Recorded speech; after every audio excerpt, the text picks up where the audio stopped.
Although statistics from the Poverty Status Report by the Ministry of Finance indicates a declining rate, 25.29 million Ugandans are locked up in poverty and financial insecurity. Government, together with other stakeholders, are determined in addressing the most affected regions, such as the North and Eastern Uganda. The report has some slight good news, although we are still in the struggle to end poverty, because it shows a slight decline from 21 to 20% of those who are below the poverty line. And it also tells why there has been this decline from the intervention government has been making. The interventions we have been making have showed some significant impact on the poverty numbers. Uganda's poverty trend from 1992 to 2021 shows a long-run decline despite the impact of the COVID-19 pandemic. Multidimensional factors inform Uganda's poverty scope, as financial services, asset ownership, energy access in rural and pre-urban areas, plus other factors staying alarming. The northern and eastern regions are facing a significant poverty crisis, largely due to the devastating impact of drought and floods on agriculture, plus land administration challenges. As a measure, government is encouraging citizens to invest in modern and preventive agriculture practices, such as irrigation, to limit vulnerability to future setbacks and chronic impoverishment. We have understanding of why poverty went up in those areas.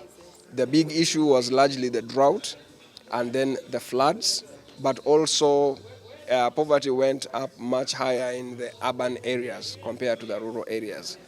And so government is investing in irrigation, making sure that when drought hits, there are ways that people can continue to farm and not lose their crops.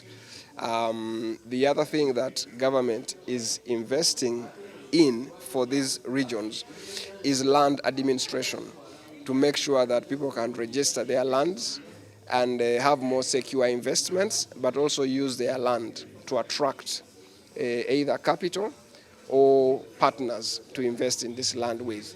Investment in industrialization, environment, and human capital development seem likely strategies to tackle poverty through knowledge and skilling endeavors, as highlighted in the Budget Framework Paper and National Development Plan 3. We talked about investments in health, education, and many more.